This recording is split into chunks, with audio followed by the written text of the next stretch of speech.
स्वाध्यायानं नमो लोये सव्वसारणम् ओंकारं बिन्दुसंयुक्तं नित्यं ध्यायन्ति योगिनः कामदं मोक्षदं चैव ओंकाराय नमो नमः। अविरलशब्दघनौघलप्रक्षालितसकलभूतलमलकलङ्का मुनिविरूपासिततीर्था सरस्वती हरितुनोदरितान् अज्ञानतिमिरान्धानां चक्षुरुन्मीलितं येन तस्मै श्रीगुरवे नमः।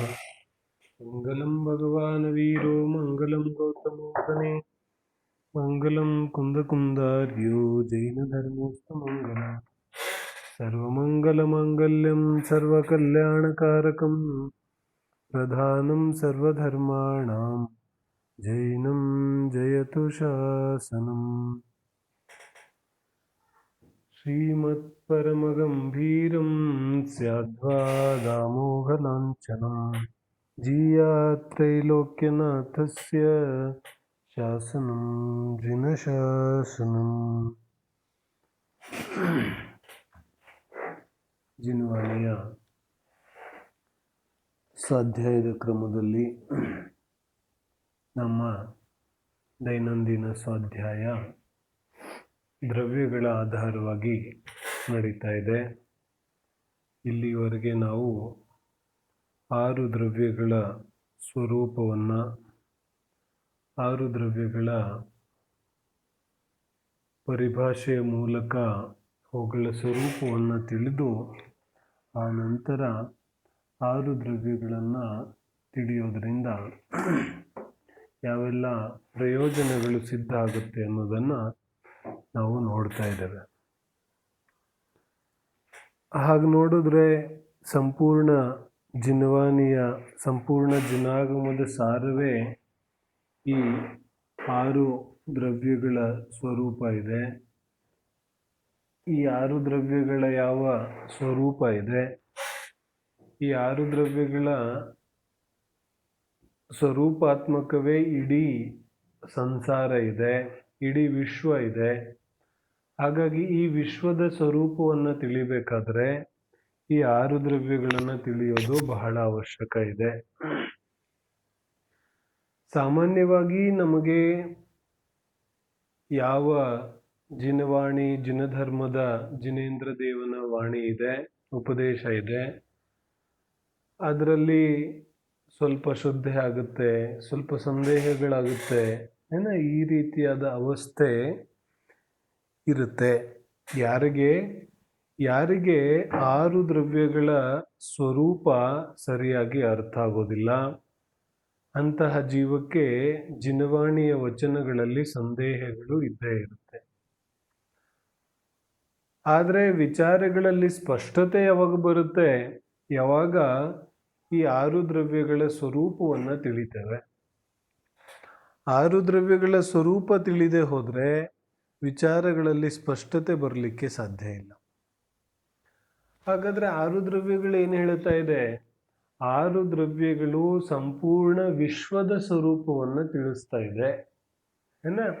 ನಮಗೆ ಯಾವ್ಯಾವ ವಿಚಾರಗಳಲ್ಲಿ ಸುಖ ಅನ್ನಿಸ್ತಾ ಇದೆ, ಯಾವುದರಲ್ಲಿ ದುಃಖ ಅನ್ನಿಸ್ತಾ ಇದೆ, ಯಾವುದು ಸರಿ ಇದೆ, ಯಾವುದು ತಪ್ಪು ಇದೆ, ಯಾವ ವಸ್ತುವಿನ ಯಾವ ಸ್ವಭಾವ ಇದೆ, ಇತ್ಯಾದಿ ಪ್ರತಿಯೊಂದು ವಿಚಾರಕ್ಕೆ ಉತ್ತರ 6 ದ್ರವ್ಯಗಳ ಸ್ವರೂಪ ಇದೆ. 6 ದ್ರವ್ಯದ ಸ್ವರೂಪ ತಿಳಿದ ತಕ್ಷಣ ನಮಗಿರುವಂತಹ ಈ ಸಂದೇಹಗಳು, ನಮ್ಮ ಜೀವನದಲ್ಲಿರುವಂತಹ ಯಾವ ಮಾಯಾಚಾರ ಅಂತ ಹೇಳಿದ್ರೆ ನಮ್ಮ ಜೀವನದಲ್ಲಿ ಇರೋದು ಒಂದಿದೆ, ಪ್ರಪಂಚಕ್ಕೆ ತೋರಿಸೋದು ಇನ್ನೊಂದಿದೆ. ಈ ರೀತಿ 2 ಜೀವನಗಳನ್ನು ಮಾಡ್ತಾ ಇರ್ತಿರ್ತಾರೆ. ಯಾವ ಈ ರೀತಿಯಾದ ಸ್ಥಿತಿ ಇದೆ, ಇದೆಲ್ಲವೂ ದೂರ ಆಗಿ ಅತ್ಯಂತ ನಿರಾಕುಲತೆ, ಸ್ಪಷ್ಟತೆ, ಸಹಜತೆ ಜೀವನದಲ್ಲಿ ಉಂಟಾಗಬೇಕಾದ್ರೆ 6 ದ್ರವ್ಯಗಳ ಸ್ವರೂಪವನ್ನು ತಿಳಿಯೋದು ಬಹಳ ಅವಶ್ಯಕ ಇದೆ. ಇಲ್ಲಿವರೆಗೆ ನಾವು 6 ದ್ರವ್ಯಗಳ ಸ್ವರೂಪವನ್ನು ತಿಳಿದ್ವಿ. ಅದಾದ್ಮೇಲೆ ನಿನ್ನೆ 6 ದ್ರವ್ಯಗಳ ಸೃಷ್ಟಿಯ ವಿಚಾರವಾಗಿ ತಿಳಿದ್ವಿ ಏನ.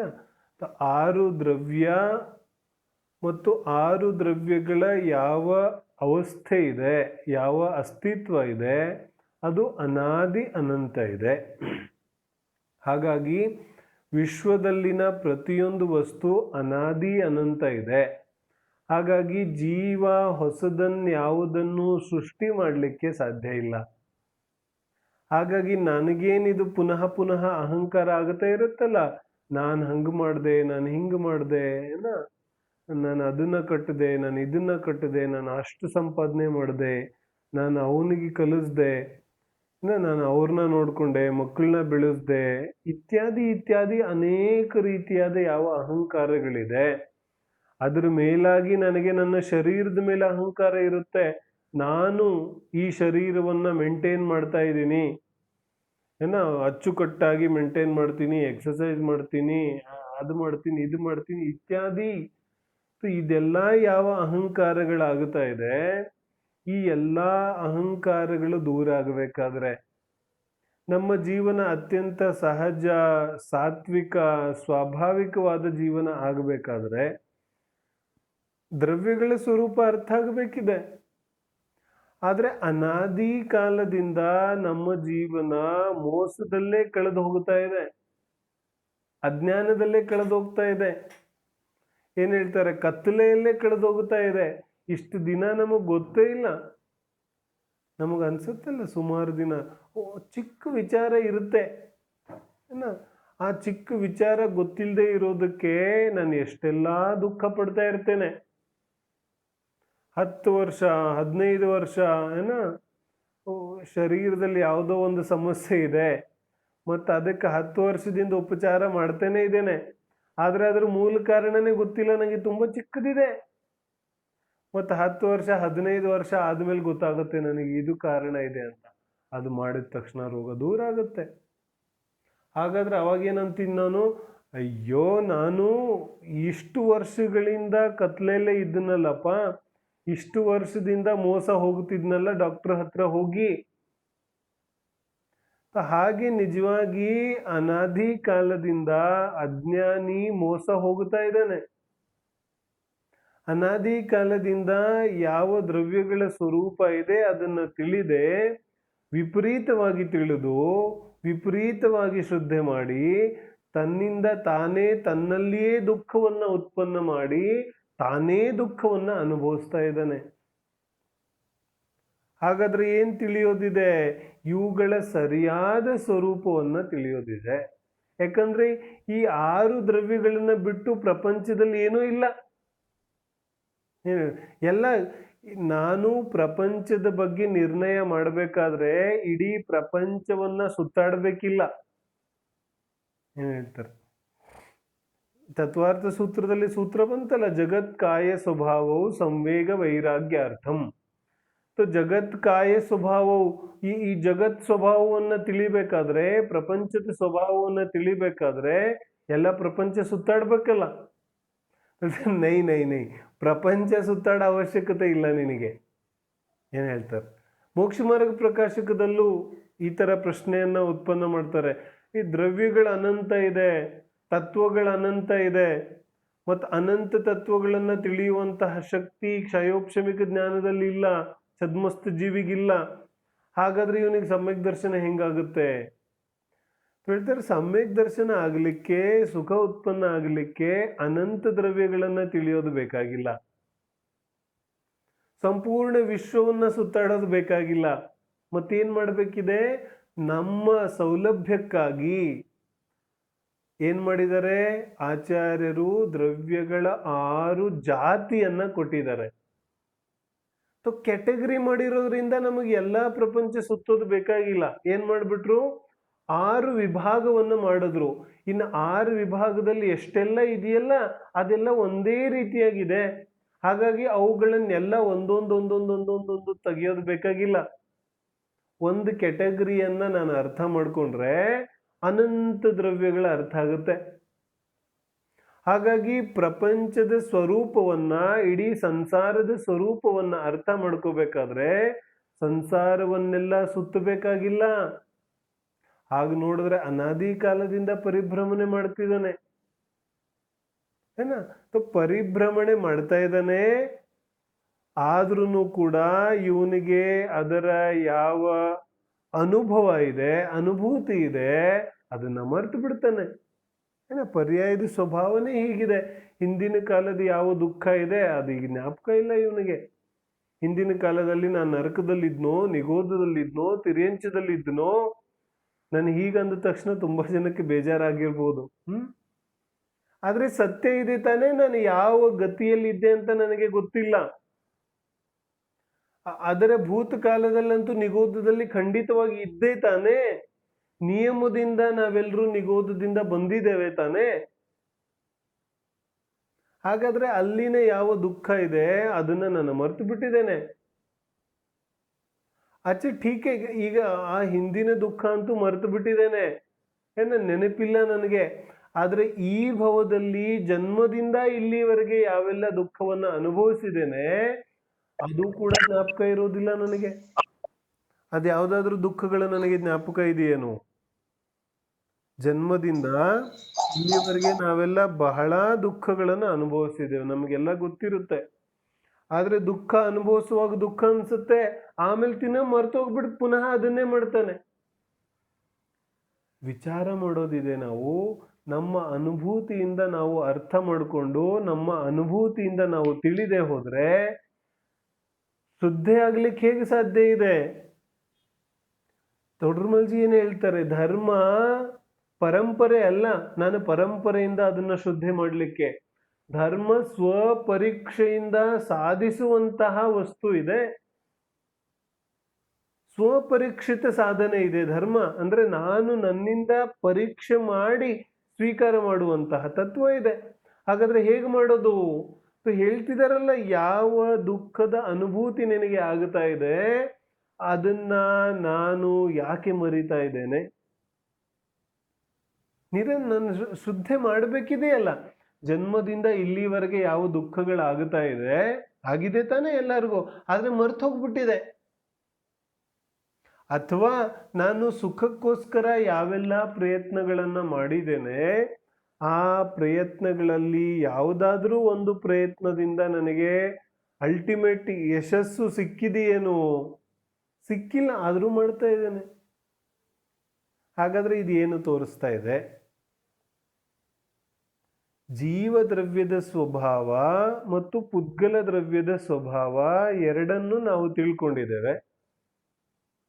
ಜೀವ ದ್ರವ್ಯದ ಸ್ವಭಾವ ಜ್ಞಾತ ದೃಷ್ಟ ಇದೆ, ಪುದ್ಗಲ ದ್ರವ್ಯದ ಸ್ವಭಾವ ಸ್ಪರ್ಶ ರಸಗಂಧ ವರ್ಣ ಇದೆ. ಹಾಗಾದ್ರೆ ನಮಗೇನು ಅರ್ಥ ಆಯ್ತು? ಹೇಳಿದ್ರಲ್ಲ, ಕಣ್ಣಿಗೆ ಕಾಣಿಸುವಂತಹ ಪ್ರತಿಯೊಂದು ವಸ್ತು ಪುದ್ಗಲ ಇದೆ. ಆದ್ರೆ ನನಗೇನ್ ಅನ್ಸುತ್ತೆ? ನನಗೆ ಏನ್ ಅನ್ಸುತ್ತೆ? ಅಚ್ಚ, ನಾನು ಬೆಳ್ಳಗಿದ್ದೀನೋ ಕಪ್ಪಗಿದ್ದೀನೋ ಅಂತ ಯಾರಾದ್ರೂ ಕೇಳಿದ್ರೆ ನಾವು ಏನು ಉತ್ತರ ಕೊಡ್ತೇವೆ? ನಾವು ನಮ್ಮ ಬಣ್ಣಗಳನ್ನ ಹೇಳ್ತೇವೆ. ಆದ್ರೆ ವಾಸ್ತವಿಕತೆ ಏನಿದೆ? ಅಂತರಂಗ ಶುದ್ಧಿಯಲ್ಲೂ ಕೂಡ ನನಗೇನ್ ಅನ್ಸುತ್ತೆ? ನಾನು ಬೆಳ್ಳಗಿದ್ದೇನೆ, ನಾನು ಕಪ್ಪಗಿದ್ದೇನೆ ಅಂತ ಅನಿಸ್ತಾ ಇದೆ. ಹಾಗಾದ್ರೆ ಬಿಳಿ ಕಪ್ಪು ಇದೆಲ್ಲ ಯಾರ ಗುಣ ಇದೆ? ಸ್ಪರ್ಶ ರಸ ಗಂಧ ವರ್ಣ ವರ್ಣ ವರ್ಣ ವರ್ಣ ಯಾರದು ಗುಣ ಇದೆ? ಇದು ವರ್ಣ ವರ್ಣ ಪುದ್ಗಲದ ಗುಣ ಇದೆ. ಹಾಗಾದ್ರೆ ನಾನು ನನ್ನನ್ನ ಬೆಳ್ಳಗೆ ಕಪ್ಪಗೆ ಅಂತ ಇದ್ದೇನೆ. ಹಾಗಾದ್ರೆ ನಾನು ಪುದ್ಗಲದ ಸ್ವರೂಪವನ್ನ ತಿಳಿದ್ನೋ, ಜೀವದ ಸ್ವರೂಪವನ್ನ ತಿಳಿದ್ನೋ? ಎರಡೂ ದ್ರವ್ಯಗಳ ಸ್ವರೂಪವನ್ನ ತಿಳಿಲಿಲ್ಲ. ನನ್ನನ್ನು ನಾನೇನು ಅನ್ಕೋತಾ ಇದ್ದೇನೆ? ನನ್ನನ್ನು ನಾನು ಈ ಯಾವ ಬಣ್ಣ ಇದೆ ಅದರಿಂದ ಗುರುತಿಸ್ಕೋತಾ ಇದ್ದೇನೆ. ಹಾಗಾದ್ರೆ ಈ ವಿಚಾರವನ್ನ ನಾವು ತುಂಬಾ ಹೀಗೇನೆ, ನಾನು ತೆಳ್ಳಗಿದ್ದೇನೋ ದಪ್ಪಗಿದ್ದೇನೋ, ಈ ತೆಳ್ಳಗಿರೋದು ದಪ್ಪಗಿರೋದು ಸ್ಪರ್ಶಗುಣ ಇದೆ ತಾನೆ. ಸ್ಪರ್ಶಗುಣ ಯಾರದ್ದಿದೆ? ಸ್ಪರ್ಶಗುಣ ಪುದ್ಗಲದ್ದಿದೆ. ಜೀವದ್ರವ್ಯದಲ್ಲಿ ಸ್ಪರ್ಶಗುಣ ಇಲ್ಲ. ಜೀವದ್ರವ್ಯವನ್ನ ಮುಟ್ಟಕ್ಕಾಗತ್ತೇನೋ? ಆತ್ಮನನ್ನ ಮುಟ್ಟಕ್ಕಾಗತ್ತೇನೋ? ಸ್ಪರ್ಶ ಮಾಡಕ್ಕಾಗತ್ತೇನೋ? ಈ ಸಾಧ್ಯನೇ ಇಲ್ವಲ್ಲ. ಆತ್ಮನಲ್ಲಿ ಸ್ಪರ್ಶ ಅನ್ನುವಂತಹ ಗುಣವೇ ಇಲ್ವಲ್ಲ. ಈ ಸ್ಪರ್ಶ ಗುಣ ಪುದ್ಗಲ ದ್ರವ್ಯದ ಗುಣ ಇದೆ. ಮತ್ತು ನನಗೆ ಯಾವ ಸ್ಪರ್ಶಗಳಾಗುತ್ತಾ ಇದೆ, ಒಳ್ಳೆ ಮೃದು ಸ್ಪರ್ಶ, ಕಠೋರ ಸ್ಪರ್ಶ, ಬಿಸಿ ಸ್ಪರ್ಶ, ತಣ್ಣಗಿರೋ ಸ್ಪರ್ಶ, ಇವೆಲ್ಲ ಸ್ಪರ್ಶಗಳಾಗುತ್ತಾ ಇದೆಯಲ್ಲ. ಈ ಸ್ಪರ್ಶಗಳು ಯಾರದ್ದಿದೆ? ಇದೆಲ್ಲ ಪುದ್ಗಲದ ಸ್ಪರ್ಶ ಇದೆ. ನಾನು ಉಲ್ಟಾ ಯೋಚನೆ ಮಾಡಿದ್ರೆ, ನಾವು ನಮ್ಮ ಮುಂದೆ ಒಂದು ಟೇಬಲ್ ಇದೆ, ಠೀಕೇನಾ? ಟೇಬಲ್ ಜೀವ ಇದೆಯೋ ಅಜೀವ ಇದೆಯೋ? ನಾವೆಲ್ಲರೂ ಏನು ಉತ್ತರ ಕೊಡ್ತೇವೆ? ಟೇಬಲ್ ಅಲ್ಲಿ ಜೀವ ಇರ್ಲಿಕ್ಕೆ ಹೆಂಗ್ ಸಾಧ್ಯ ಇದೆ? ಟೇಬಲ್ ಅಜೀವ ಇದೆ, ಏನ? ಟೇಬಲ್ ಅಜೀವ ಇದೆ ಯಾಕಂದ್ರೆ ಟೇಬಲ್ ಓಡಾಡೋದಿಲ್ಲ, ಟೇಬಲ್ ಅಲ್ಲಿ ಜ್ಞಾನ ಇಲ್ಲ, ಹಾಗಾಗಿ ಟೇಬಲ್ ಏನಿದೆ? ಅಜೀವ ಇದೆ. ಈಗ ಅದೇ ಟೇಬಲ್ಲು ನನಗೆ ಅನೇಕ ಕಾರ್ಯಗಳಿಗೆ ಉಪಯೋಗಿ ಇದೆ, ಉಪಯೋಗಿ ಇದೆ ತಾನೆ? ಅದು ಅನೇಕ ಕಾರ್ಯಗಳಿಗೆ ಉಪಯೋಗ ಇದೆ, ಆದ್ರೂ ಕೂಡ ಅದನ್ನ ಅಜೀವ ಅಂತ ಇದ್ದೇವೆ. ಯಾಕಂದ್ರೆ ಅದರಲ್ಲಿ ಜ್ಞಾನ ಇಲ್ಲ, ದರ್ಶನ ಇಲ್ಲ, ಅದು ಓಡಾಡೋದಿಲ್ಲ ಅಂತ. ಮತ್ತೆ ಇದೇ ತರ ಆ ಟೇಬಲ್ ಮೇಲೆ ಒಂದು ಲಡ್ಡು ಇಟ್ಟಿದ್ದಾರೆ, ಲಾಡು, ಅಥವಾ ಒಂದು ಜಾಮೂನ್ ಇಟ್ಟಿದ್ದಾರೆ, ಒಂದು ಸ್ವೀಟ್ ಇಟ್ಟಿದ್ದಾರೆ, ಏನ? ಆ ಟೇಬಲ್ ಮೇಲೆ ಇರುವಂತಹ ಆ ಸಿಹಿ ತಿಂಡಿ ಇದೆಯಲ್ಲ, ಅದು ಅದು ಅದು ಜೀವನೋ ಅಜೀವನೋ? ಏನಿದೆ ಅದು? ಅದೇನಿದೆ? ನಾವು ಈಗ ಕೆಲವೊಬ್ಬರಿಗೆ ಸಂದೇಹ ಉಂಟಾಗ್ತಾ ಇರ್ಬೋದು, ಕೆಲವರು ಇದನ್ನ ಪುದ್ಗಲ ಅಂತ ಹೇಳ್ಬೋದು, ಏನಿದೆ ಅದು ವಾಸ್ತವಿಕವಾಗಿ? ಪುದ್ಗಲ ಇದೆಯೋ ಜೀವ ಇದೆಯೋ? ಪುದ್ಗಲ ಇದೆ. ಸಿಹಿಯಲ್ಲಿ ಎಲ್ಲಿಂದ ಜೀವತ್ವ ಬರುತ್ತೆ? ಸಿಹಿ ಅನ್ನುವಂತಹ ಯಾವ ಗುಣ ಇದೆ, ಅದು ಯಾರ ಗುಣ ಇದೆ? ಸ್ಪರ್ಶ ರಸ. ರಸ ಇದೆಯಲ್ಲ ಸಿಹಿ ಅಂದ್ರೆ, ಸಿಹಿ ಕಹಿ ಇತ್ಯಾದಿ ರಸಗಳು, ಇದು ಯಾರ್ದು ಗುಣ ಇದೆ? ಇದು ಪುದ್ಗಲದ ಗುಣ ಇದೆ. ಹಾಗಾದ್ರೆ ಈ ರಸ ಪುದ್ಗಲದ ಗುಣ ಇದೆ. ಹಾಗಾದ್ರೆ ಈ ಸಿಹಿಯನ್ನ ತಿಂದ ಮೇಲೆ ಸುಖ ಆಗುತ್ತೋ ದುಃಖ ಆಗುತ್ತೋ? ಏನು ಮುಂದಿನ ಪ್ರಶ್ನೆ? ಈಗ ಈಗ ಇನ್ನೂ ತುಂಬಾ ಸಂದೇಹ ಶುರು ಆಗಿರುತ್ತೆ ಎಲ್ಲರಿಗೂ. ಈ ಸಿಹಿಯನ್ನ ತಿಂದ ಮೇಲೆ ಸುಖ ಆಗುತ್ತೋ ದುಃಖ ಆಗುತ್ತೋ? ಏನಾಗುತ್ತೆ? ಅಚ್ಚಾಗಿ ಇನ್ನೊಂದು ಪ್ರಶ್ನೆ, ಈ ಸಿಹಿಯಲ್ಲಿ ಸುಖ ಇದೆಯೋ ಅಥವಾ ದುಃಖ ಇದೆಯೋ? ಸಿಹಿಯಲ್ಲಿ ಯಾವ ಗುಣ ಇದೆ? ಸಿಹಿಯಲ್ಲಿ ಸುಖ ಅನ್ನೋ ಗುಣ ಇದೆಯೋ ದುಃಖ ಅನ್ನೋ ಗುಣ ಇದೆಯೋ? ವಾಸ್ತವಿಕತೆ ಏನಿದೆ? ಈ ಸಿಹಿ ಪುದ್ಗಲ ದ್ರವ್ಯದ ಗುಣ ಇದೆ, ರಸ ಅದು ಪುದ್ಗಲ ದ್ರವ್ಯದ ಗುಣ ಇದೆ. ಹಾಗಾದ್ರೆ ಅದರಲ್ಲಿ ಸುಖ ದುಃಖ ಎರಡೂ ಗುಣಗಳಿಲ್ಲ. ಯಾಕಂದ್ರೆ ಸುಖ ಅನ್ನುವಂತಹ ಗುಣ ಜೀವ ದ್ರವ್ಯದಲ್ಲಿದೆ, ಪುದ್ಗಲ ದ್ರವ್ಯದಲ್ಲಿ ರಸ ಅನ್ನೋ ಗುಣ ಇದೆ.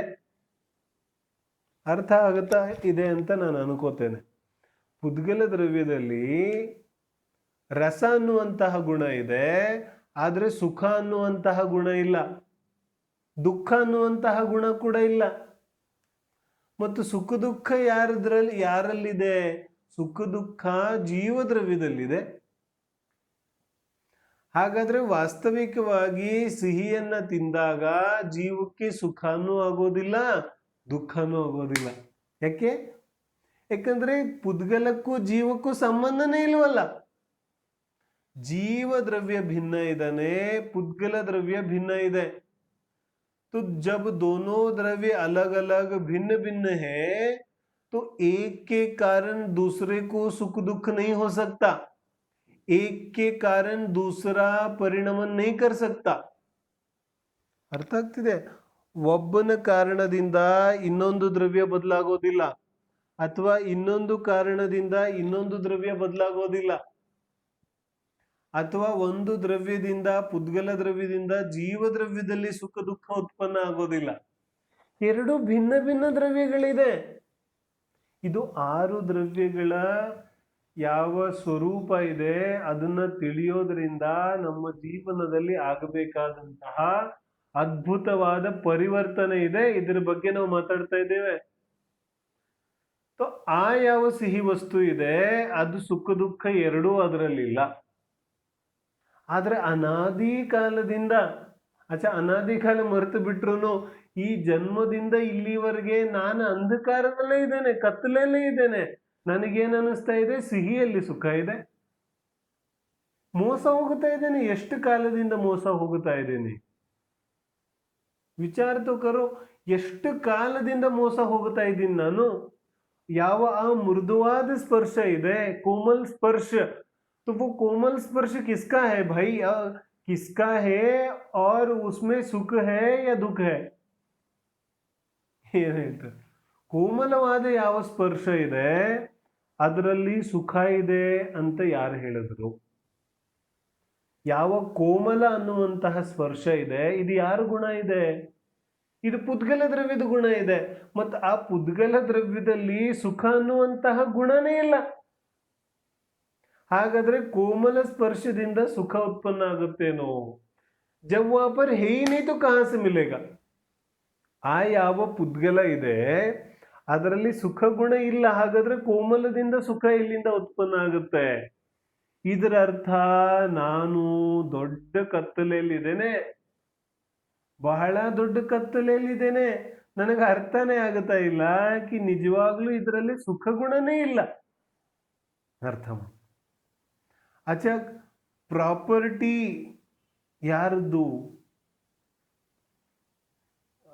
ಇದರಲ್ಲಿ ಬರುತ್ತಲ್ಲ ಆಲೋಚನಾ ಪಠದಲ್ಲಿ, लक्ष्मी बढ़ी अधिकार भी पर बढ़ गया क्या बोलिए, परिवार और कुटुंब है क्या वृद्धि नए पर तोलिए.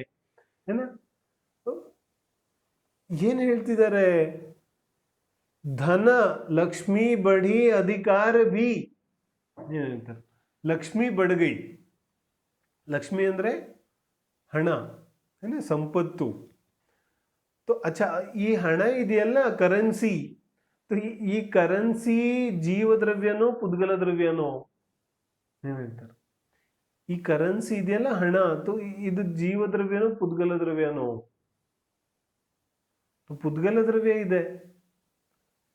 ಸಂದೇಹ ಆಗುತ್ತೇನೋ, ಅರೆ ಹಣ ಪುದ್ಗಲ ದ್ರವ್ಯ ಆಗ್ಲಿಕ್ಕೆ ಹೆಂಗ ಸಾಧ್ಯ ಇದೆ? ಹಣ ಲಕ್ಷ್ಮಿ ಇದೆ. ಇಡೀ ಪ್ರಪಂಚ ಇದನ್ನ ಲಕ್ಷ್ಮಿ ಅಂತ ಹೇಳಿ ಇದಕ್ಕೆ ಜೀವ ರೂಪವನ್ನ ಕೊಟ್ಟಿದೆ. ಬಹಳ ದೊಡ್ಡ ಕತ್ತಲೆಯಲ್ಲಿ ಇದೆ ಇಡೀ ಪ್ರಪಂಚ. ಇಡೀ ಪ್ರಪಂಚ ಅಂದ್ರೆ ಅಜ್ಞಾನಿ ಜೀವ ಬಹಳ ದೊಡ್ಡ ಕತ್ತಲೆಯಲ್ಲಿ ಇದ್ದಾನೆ. ಅವನಿಗೆ ಇದು ಅಜೀವ ಅಂತ ಗೊತ್ತೇ ಆಗುತ್ತಾ ಇಲ್ಲ. ಅರೆ ಪುದ್ಗಲ ಇದೆ. ನೀನು ಯಾವುದಕ್ಕೆ ಲಕ್ಷ್ಮಿ ಅಂತ ಇದೆಯಾ ಅದು ಪುದ್ಗಲ ದ್ರವ್ಯ ಇದೆ. ಮೊದಲು ನಿರ್ಣಯ ಆಗತ್ತೇನು ನಮಗೆ? ಹಾಗಾದ್ರೆ ಪುದ್ಗಲ ದ್ರವ್ಯ ಇದೆ. ಅರೆ ಯಾವ ಹಣ ಇದೆ ಅದರಿಂದ ಅನೇಕ ಪ್ರಕಾರದ ಸುಖಗಳನ್ನ ನಾವು ಕೊಂಡುಕೋಬಹುದು ತಾನೆ? ಹಣ ಇಲ್ಲದಿದ್ರೆ ಯಾವ ಸುಖವನ್ನ ಕೊಂಡುಕೊಳ್ಳಕ್ಕಾಗತ್ತೆ? ವಿಚಾರ ತೋ ಕರೋ, ಕ್ಯಾ ಬಾತ್ ಕರ್ ರಹೆ ಹೋ? ಯಾವ ಹಣ ಇದೆ ಅದರಿಂದ ಸುಖವನ್ನ ಕೊಂಡುಕೊಳ್ಳಕ್ಕಾಗತ್ತೇನೋ? ಬಹಳ ದೊಡ್ಡ ಭ್ರಮೆಯಲ್ಲಿ ಇದೆ ನಾನು.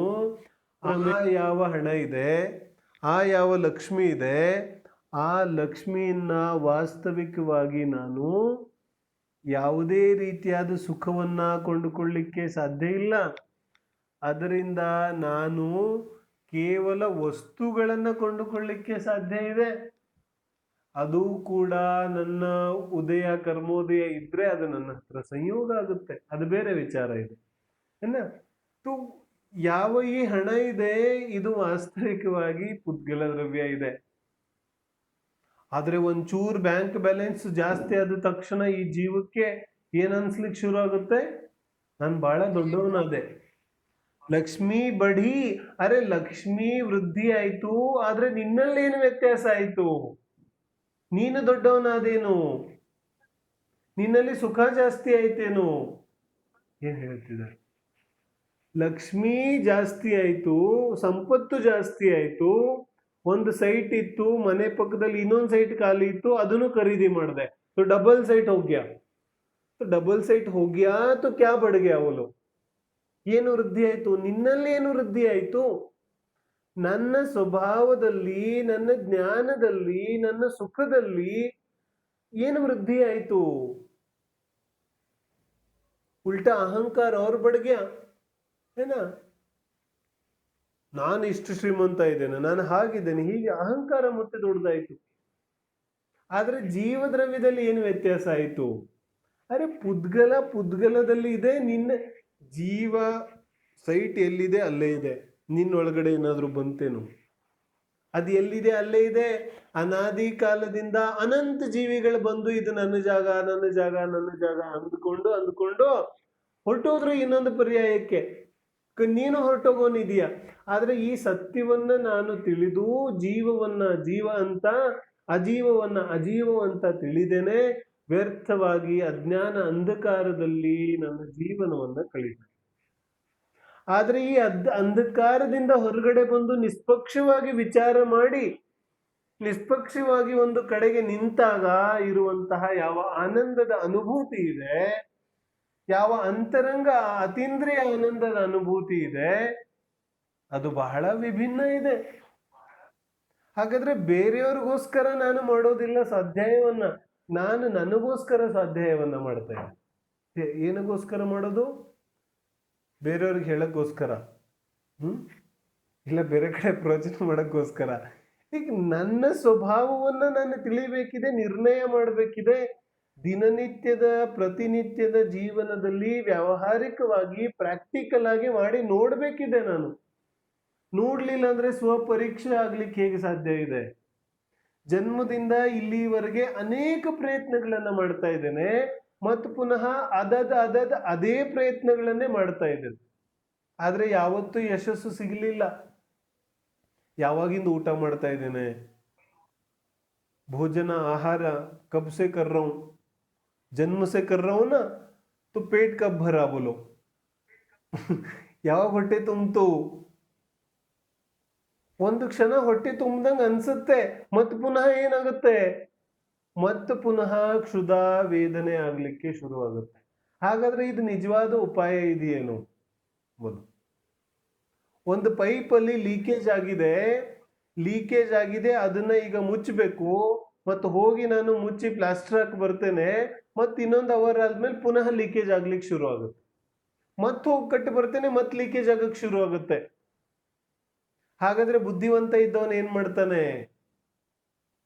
ಬುದ್ಧಿವಂತ ಇದ್ದವನು ಶಾಶ್ವತ ಉಪಾಯವನ್ನ ಕಂಡುಕೊಳ್ತಾನೆ. ಆದ್ರೆ ನನಗೆ ಪ್ರತಿದಿನ ಅನುಭವಕ್ಕೆ ಬರ್ತಾ ಇದೆ, ಆದ್ರೆ ಆ ಅನುಭವದಿಂದ ನಾನೇನು ಕಲಿಯೋದೇ ಇಲ್ಲ. ಮಹಾಭಾರತದಲ್ಲಿ ಒಂದು ಕಥೆ ಬರುತ್ತಲ್ಲ, ಅಜೈನ ಮಹಾಭಾರತದಲ್ಲಿ ಈ ಯುಧಿಷ್ಠಿರ ಇವರು ಪಂಚ ಪಾಂಡವರು ಅರಣ್ಯದಲ್ಲಿ ಇದ್ದಾಗ ಬಾಯಾರಿಕೆ ಆಗುತ್ತೆ. ಬಾಯಾರಿಕೆ ಆದಾಗ ನೀರು ಹುಡುಕ್ತಾರೆ. ನೀರು ತರ್ಲಿಕ್ಕೆ ಫಸ್ಟ್ ನಕುಲ ಹೋಗ್ತಾನೆ, ಆಮೇಲೆ ಸಹದೇವ ಹೋಗ್ತಾನೆ. ಅಲ್ಲಿ ನಕುಲ ಹೋದಾಗ ನೀರು ತುಂಬಕ್ಕೆ ಇನ್ನೇನ್ ನೀರು ತುಂಬಬೇಕು, ಅಷ್ಟರಲ್ಲೇ ಮರದಲ್ಲಿರುವಂತ ಒಬ್ಬ ಯಕ್ಷ ಕೇಳ್ತಾನೆ, ನೀನ್ ಇಲ್ಲಿ ನೀರು ತುಂಬಬೇಕಾದ್ರೆ ಮೊದಲು ನನ್ನ ಪ್ರಶ್ನೆಗೆ ಉತ್ತರ ಕೊಡ್ಬೇಕು, ಅಲ್ಲಿವರೆಗೆ ನಾನು ನೀರು ತುಂಬಕ್ ಕೊಡೋದಿಲ್ಲ. ಮತ್ ಹಂಗೂ ಒಂದು ವೇಳೆ ನೀರು ತುಂಬಕ್ ಹೋದ್ರೆ ನೀನು ಸತ್ತು ಶವ ಆಗುತ್ತೀಯ. ಮತ್ತೆ ನಾನು ಪ್ರಶ್ನೆಗೆ ಸರಿಯಾದ ಉತ್ತರನೂ ಕೊಡ್ಲಿಲ್ಲ ಅಂದ್ರೂ ನೀನು ಶವ ಆಗುತ್ತೀಯ. ಯಾಕಂದ್ರೆ ನಾನು ತುಂಬಾ ಕಾಲದಿಂದ ಈ ಗಿಡದಲ್ಲಿ ಮರದಲ್ಲಿ ಸಿಕ್ಕಾಕೊಂಡು ಬಿಟ್ಟಿದ್ದೇನೆ, ಈ ಪ್ರಶ್ನೆಗೆ ಉತ್ತರ ಸಿಗದೇನೆ ನನಗೆ ಮುಕ್ತಿ ಇಲ್ಲ. ಕೇಳಪ್ಪ ಏನು ಪ್ರಶ್ನೆ? ಮನುಷ್ಯನ ಸಂಬಂಧವಾಗಿ ಈ ಮನುಷ್ಯ ಪ್ರಾಣಿಗೆ ಸಂಬಂಧಪಟ್ಟಂತೆ ತುಂಬಾ ಆಶ್ಚರ್ಯಕರವಾದಂತಹ ಸಂಗತಿ ಯಾವುದು ಅಂತ ಕೇಳ್ತಾನೆ ಯಕ್ಷ. ಆದ್ರೆ ಉತ್ತರ ಕೊಡಕ್ ಆಗೋದಿಲ್ಲ. ಏನೇನೋ ಉತ್ತರ ಕೊಡ್ತಾನೆ, ಎಲ್ಲ ತಪ್ಪು ಅಂತ ಹೇಳ್ತಾನೆ. ಅವನು ಹೋಗಿ ಶವಾಗಿ ಬೀಳ್ತಾನೆ. ಆಮೇಲೆ ಸಹದೇವ ಹೋಗ್ತಾನೆ, ಎಲ್ಲರೂ ಹೋಗ್ತಾರೆ. ಕೊನೆಗೆ ಯುಧಿಷ್ಠಿರ ಹೋಗ್ತಾನೆ.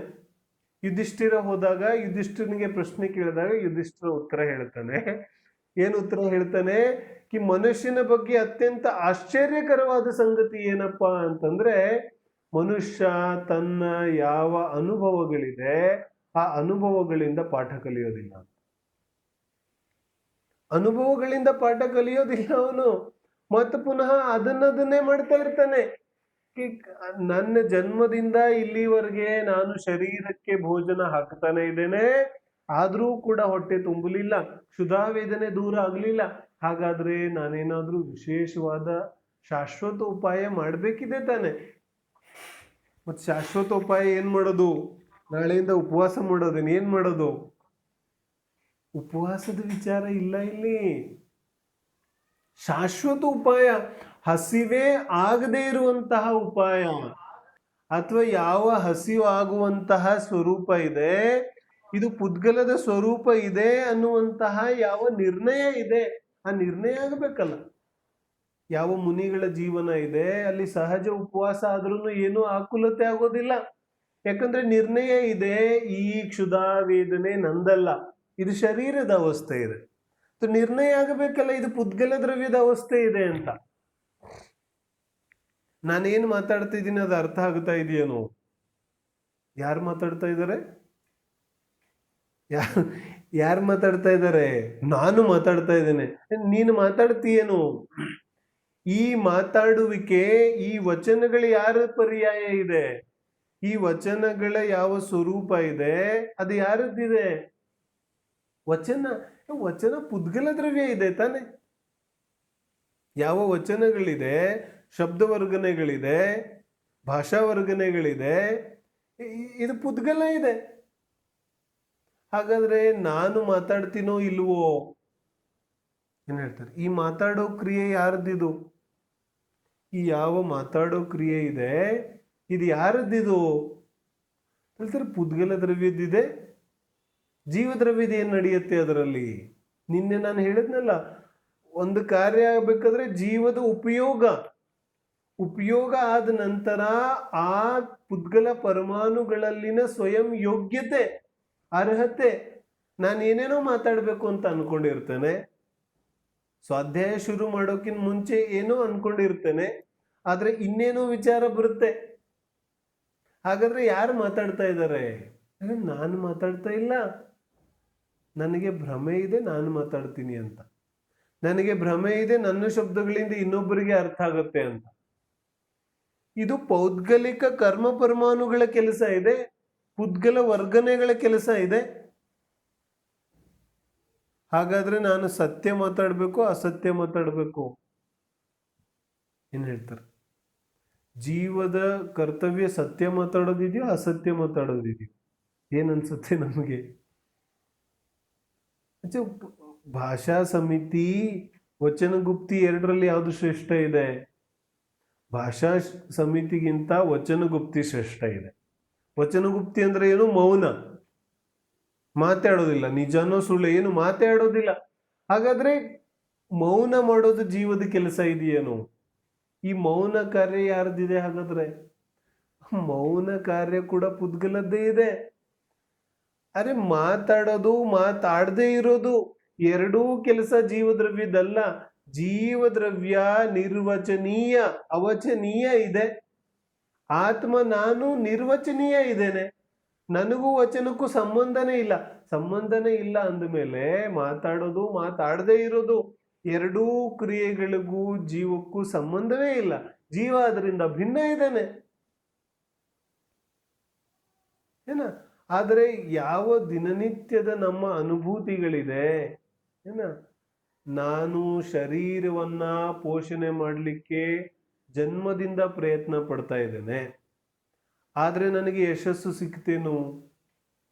ಏನ್ ಹೇಳ್ತಿದ್ದಾರೆ? ನಾವೆಲ್ಲರೂ ಮಾಡ್ತಾ ಇದ್ದೀವಿ ತಾನೆ. ಅನೇಕ ರೀತಿಯಾದ ಔಷಧಿಗಳನ್ನು ತಗೋತೇವೆ, ಅನೇಕ ರೀತಿಯಾಗಿ ಆ ನ್ಯೂಟ್ರಿಷನ್ ಯು ನ್ಯೂಟ್ರಿಷನ್.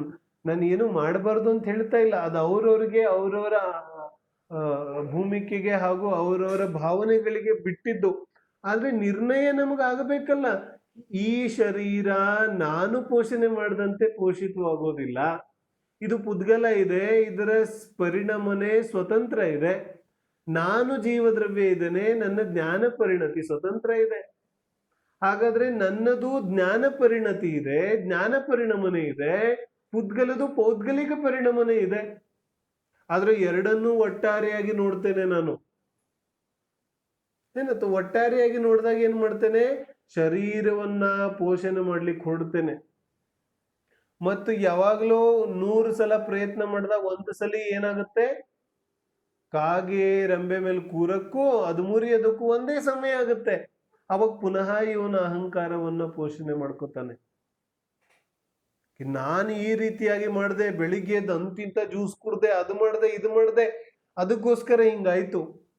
ಇಲ್ಲಂದಿದ್ರೆ ಬೋಲು ಕೊರೋನಾ ಬರ್ಬೇಕಂತ ಯಾರಿಗಿಷ್ಟ ಇದೆ? ಏನ್ ಹೇಳ್ತಿದ್ದಾರೆ? ಯಾರಿಗಿಷ್ಟ ಇದೆ? ಯಾರಿಗೂ ಇಷ್ಟ ಇಲ್ಲ ತಾನೆ. ಹಾಗಾದ್ರೆ ಯಾಕೆ ಬರ್ತಾ ಇದೆ? ಮತ್ತೆ ನನ್ನ ಇಷ್ಟ ನಡೆಯುತ್ತೇನೋ? ನನ್ನ ಇಷ್ಟ ನಡೆಯೋದಿಲ್ಲ. ಆ ಶರೀರದ ಯಾವ ಪರಿಣಾಮನ ಇದೆ, ಹಾಗೂ ಕರ್ಮಗಳ ಯಾವ ರೀತಿಯಾದ ಉದಯ ಇದೆ, ಅದು ನಡೀತಾ ಇದೆ. ಆದ್ರೆ ನಾನು ನಿರ್ಣಯ ಏನ್ ಮಾಡ್ಬೇಕಾಗಿದೆ? ಈ ಯಾವ ರೋಗ ಸ್ವರೂಪ ಇದೆ ಇದು ನಂದಲ್ಲ, ಇದು ಪುದ್ಗಲ ದ್ರವ್ಯದ ಸ್ವರೂಪ ಇದೆ. ಹಾಗಾದ್ರೆ ನಾವು 6 ದ್ರವ್ಯಗಳನ್ನ ಮುಂದೆ ಇಟ್ಟುಕೊಂಡು ಪ್ರಾಕ್ಟಿಕಲ್ ಆಗಿ ಪ್ರತಿದಿನ ನಿರಂತರವಾಗಿ ವಿಚಾರ ಮಾಡಿ ಭೇದ ವಿಜ್ಞಾನವನ್ನ ಮಾಡೋದಿದೆ. ಅದಕ್ಕೋಸ್ಕರ 6 ದ್ರವ್ಯಗಳ ಚರ್ಚೆ ಇದೆ. ಯಾವೆಲ್ಲ ಪದಾರ್ಥಗಳ ಸಂಯೋಗ ನನಗಿದೆ, ಹಾಗೂ ಯಾವೆಲ್ಲ ಪದಾರ್ಥಗಳ ಸಂಯೋಗ ಆಗಬೇಕು ಅಂತ ಅದರ ಹಿಂದೆ ನಾನು ಓಡ್ತಾ ಇದ್ದೇನೆ. ಎಲ್ಲಿವರೆಗೆ ಓಡೋದಿದೆ? ಯಾವಾಗ ನಾನು ನಿಲ್ತೇನೆ? ಆ ಕಸ್ತೂರಿ ಮೃಗ ಇರುತ್ತಲ್ಲ, ಕಸ್ತೂರಿ ಮೃಗ, ಅದಕ್ಕೆ ಒಂದು ಇಂತಿಷ್ಟು ವಯಸ್ಸಾದ ಮೇಲೆ ತನ್ನ ನಾಭಿಯಲ್ಲೇ ಕಸ್ತೂರಿ ಅನ್ನುವಂತಹ ಸುಗಂಧ ದ್ರವ್ಯ ಹುಟ್ಟುಕೊಳ್ಳುತ್ತೆ. ಮತ್ತು ಅದು ಹುಟ್ಟುಕೊಂಡ ತಕ್ಷಣ ಅದೇನು ಇಡೀ ಅಕ್ಕಪಕ್ಕದ ಅರಣ್ಯ ತುಂಬೆಲ್ಲ ಸುಗಂಧ ಹರಡುತ್ತೆ. ಆದ್ರೆ ಕಸ್ತೂರಿ ಮೃಗ ಆ ಸುಗಂಧದ ಸುವಾಸನೆಯನ್ನ ಸೇವಿಸಿ ಏನ್ ಮಾಡುತ್ತೆ? ಹುಡುಕಕ್ಕೆ ಹೊರಟು ಬಿಡುತ್ತೆ. ಎಲ್ಲಿಂದ ಬರ್ತಾ ಇದೆ? ಇದೇ ರೀತಿಯಾಗಿ ನಾವು ಸುಖವನ್ನು ಹುಡುಕ್ತಾ ಇದ್ದೇವೆ.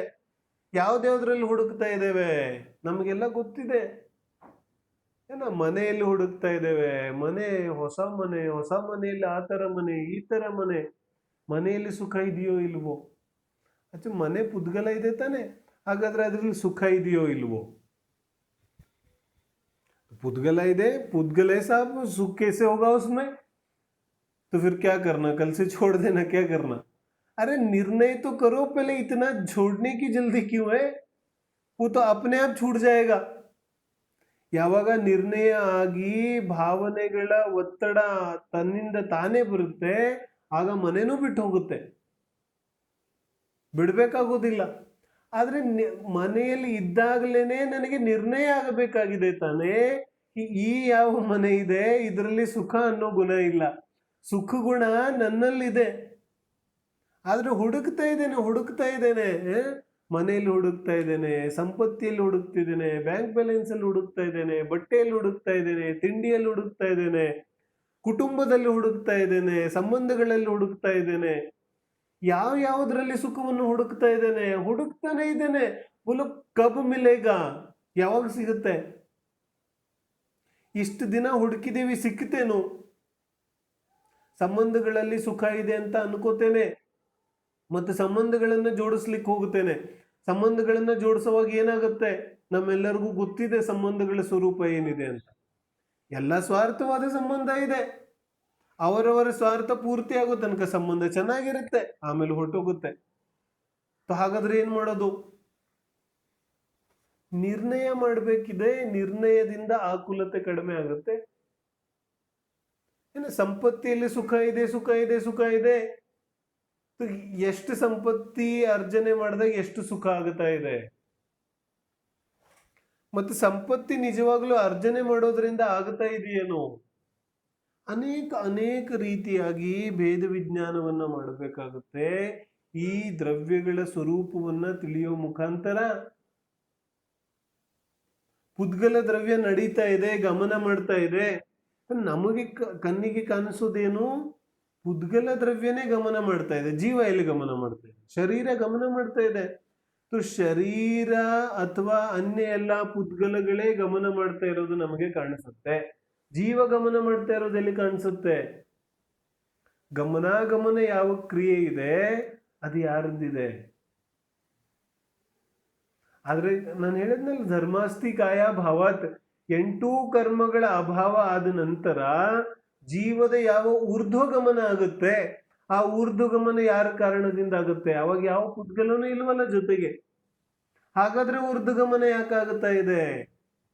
ಈ ಗಮನ ಆಗುವಂಥದ್ದು ಜೀವದ ಸ್ವಭಾವ ಇದೆ. ಜೀವ ಪುದ್ಗಲ ಎರಡೂ ದ್ರವ್ಯಗಳ ಸ್ವಭಾವ ಗಮನ ಮಾಡುವಂಥದ್ದಿದೆ. ಹಾಗಾಗಿ ಗಮನ ಮಾಡುತ್ತೆ. ಆದರೆ ಅದರ ಹಿಂದೆ ಇರ್ತಕ್ಕಂತಹ ಯಾವ ಭಾವ ಇದೆ, ಯಾವ ಪ್ರಯೋಜನ ಇದೆ, ಅದನ್ನು ನಾವು ತಿಳಿಬೇಕಾಗುತ್ತೆ. ಯಾವ ಈ ಸಂಸಾರದಲ್ಲಿ ನನಗೆ ಪ್ರತಿಯೊಂದು ಸಮಯ ಸುಖಕ್ಕೋಸ್ಕರ ಯಾವ ನಾನು ಪ್ರಯತ್ನವನ್ನ ಮಾಡ್ತಾ ಇದ್ದೇನೆ, ಆ ಎಲ್ಲಾ ಪ್ರಯತ್ನಗಳು ಅಸತ್ಯ ಮತ್ತು ವಿರುದ್ಧ ದಿಕ್ಕಿನಲ್ಲಿ ಮಾಡುವಂತಹ ಪ್ರಯತ್ನಗಳಿದೆ. ಹಾಗಾದ್ರೆ ಮೊದಲು ನಾವು ನಿರ್ಣಯ ಮಾಡಬೇಕಿದೆ, ಇದರಲ್ಲಿ ಸುಖ ಇಲ್ಲ. ಮತ್ತು ಸುಖ ಇಲ್ಲ ಅಂದಮೇಲೆ ಯಾಕೆ ಮಾಡ್ತಾ ಇದೀಯಾ ಹೇಳ್ತಾರೆ. ಇದು ವರ್ತಮಾನದಲ್ಲಿ ಯಾವ ಪಂಚೇಂದ್ರಿಯಗಳ ಅಗ್ನಿ ಇದೆ ಅದು ಸುಟ್ಟು ಹಾಕ್ಬಿಡುತ್ತೆ. ಹೊಟ್ಟೆಯಲ್ಲಿ ಇರುತ್ತಲ್ಲ ಜಠರಾಗ್ನಿ, ಹಸಿವು ಯಾವ ಜಠರಾಗ್ನಿ ಮಾಡುತ್ತೆ. ಜಠರಾಗ್ನಿ ತುಂಬಾ ಪ್ರಚೋದನೆಯಲ್ಲಿ ಇದ್ದಾಗ ಅದಕ್ಕೆ ಆಹಾರ ಕೊಡದೆ ಹೋದ್ರೆ ಅದು ನನ್ನನ್ನ ಸುಟ್ಟಾಕ್ಬಿಡುತ್ತೆ. ನನ್ನನ್ನ ಅಂದ್ರೆ ನನ್ನ ಉಪಯೋಗವನ್ನ ಸುಟ್ಟಾಕ್ಬಿಡುತ್ತೆ. ನಾವು ಇಲ್ಲಿವರೆಗೆ ಕೂತಿದ್ದೀವಲ್ಲ, ನಾವೆಲ್ಲರೂ ಈಗ ಆಹಾರ ತಗೊಂಡು ಕೂತಿದ್ದೇವೆ, ನೆಮ್ಮದಿಯಾಗಿ ಕೂತ್ಕೊಂಡು ಸ್ವಾಧ್ಯಾಯ ಕೇಳ್ತಾ ಇದ್ದೇವೆ. ಮತ್ತು ಒಂದು ವೇಳೆ ಆಹಾರ ತಗೊಳ್ಳದೆ ಆಹಾರ ಬಿಟ್ಟು ಹೋದ್ರೆ ಏನಾಗುತ್ತೆ? ಆಕುಲತೆ ಆಗ್ಲಿಕ್ಕೆ ಶುರು ಆಗುತ್ತೆ. ಆ ಆಕುಲತೆಯ ಆ ಆಕುಲತೆ ನಮ್ಮ ಉಪಯೋಗವನ್ನ ಸುಟ್ಟಾಕ್ಬಿಡುತ್ತೆ. ಹಾಗಾಗಿ ಆ ಉಪಯೋಗದ ಶಾಂತತೆಗೋಸ್ಕರ ನಾನು ಅದಕ್ಕೆ ಆ ಪುದ್ಗಲಕ್ಕೆ ಪೌದ್ಗಲಿಕ ಪರಮಾಣುಗಳನ್ನ ಕೊಟ್ಟಿದ್ದೇನೆ. ಆದ್ರೆ ಸುಖ ಆಗತ್ತೆ ಅಂತ ಕೊಟ್ಟಿಲ್ಲ. ಲೇ ತಪ ಬಢಾವನ ಹೇತು ನಹಿ ತನ್ನ ಪೋಷತೆ ತಜಿ ರಸನಕೋ. ತಪವೃದ್ಧಿಗೋಸ್ಕರ ಆಹಾರ ತಗೋತಾರೆ ಮುನಿಗಳು, ಸುಖ ಆಗತ್ತೆ ಅಂತಲ್ಲ. ಹಾಗಾದ್ರೆ ಯಾವ ರಸ ಇದ್ರೆ ಏನು ಅರ್ಥ ಆಗತ್ತೆ. ಹಾಗಾಗಿ ಯಾವ ಈ 6 ದ್ರವ್ಯಗಳ ಸ್ವರೂಪ ಇದೆ, ಇವುಗಳ ಪರಿಭಾಷೆಯನ್ನ ಸ್ವರೂಪವನ್ನ ನಮ್ಮ ಮುಂದೆ ಇಟ್ಟುಕೊಂಡು ನಾನು ಕೆಲವು ಉದಾಹರಣೆಗಳನ್ನ ಕೊಟ್ಟಿದ್ದೇನೆ ಅಷ್ಟೇ. ಎಲ್ಲಿ ತನಕ ಚರ್ಚೆ ಮಾಡಕ್ಕಾಗುತ್ತೆ? ಇನ್ನು ಉಳಿದಂತಹ ಎಲ್ಲಾ ರೀತಿಯಾದ ಕ್ರಿಯಾಕಾಂಡವನ್ನ, ಎಲ್ಲಾ ರೀತಿಯಾದ ಪ್ರತಿದಿನದ ನಮ್ಮ ಚಟುವಟಿಕೆಯನ್ನ ನಾವು ಗಮನಿಸಿ, ಕ್ರೋಧ ಬರುತ್ತೆ, ಮಾಯಾಚಾರ ಆಗುತ್ತೆ, ಅದಾದ್ಮೇಲೆ ಪುನಃ ಅದರ ಫಲ ಆ ಕ್ರೋಧವನ್ನ ಮಾಡೋದ್ರಿಂದ ಏನ್ ಲಾಭ ಆಯ್ತು, ಮಾಯಾಚಾರ ಮಾಡೋದ್ರಿಂದ ಏನ್ ಲಾಭ ಆಯ್ತು, ಎಷ್ಟು ಸುಖ ಆಯ್ತು, ವಿಚಾರನೆ ಮಾಡೋದಿಲ್ವಲ್ಲ ನಾನು. विचार नहीं करता, इसलिए इसका क्रोध मान माया लोभ भी नहीं छूटता. विचार तो करो जो पहले 2 समय पहले, 1 घंटा पहले ಒಂದ್ ದಿನ ಹಿಂದೆ, 2 ದಿನ ಹಿಂದೆ ಯಾವ ಕ್ರೋಧ ಮಾಡಿದ್ದೆ, ಯಾವ ಮಾನ ಮಾಯಾಚಾರ ಮಾಡಿದ್ದೆ, ಅದರಿಂದ ಎಷ್ಟು ಸುಖ ಆಯ್ತು ಅಂತ ನಾನು ವಿಚಾರ ಮಾಡ್ತೀನೇನು? करता ही नहीं, विचार ही नहीं करता, अविचारी हो गया.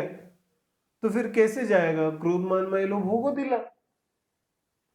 ಈ ರೀತಿಯಾಗಿ ವ್ಯಾವಹಾರಿಕವಾಗಿ ಯಾವ ಈ 6 ದ್ರವ್ಯಗಳ ಸ್ವರೂಪ ಇದೆ, ಇದನ್ನ ವ್ಯಾವಹಾರಿಕವಾಗಿ ತಿಳಿದು ಪ್ರತಿದಿನ ಪ್ರಾಕ್ಟಿಕಲ್ ಆಗಿ ಭೇದ ವಿಜ್ಞಾನ ಮಾಡುವಂತಹ ಕೆಲಸ ನಮ್ಮ ಜೀವನದಲ್ಲಿ ನಡೆದ್ರೆ ಖಂಡಿತವಾಗಿಯೂ ಜಿನವಾನಿ ಯಾವ ಅದ್ಭುತವಾದ ಸುಖದ ವಿಚಾರವನ್ನ ಹೇಳ್ತಾ ಇದೆ, ಆ ಅದ್ಭುತವಾದ ಸುಖ ನಮ್ಮ ಜೀವನದಲ್ಲಿ ಬರದೇ ಇರೋದಿಲ್ಲ.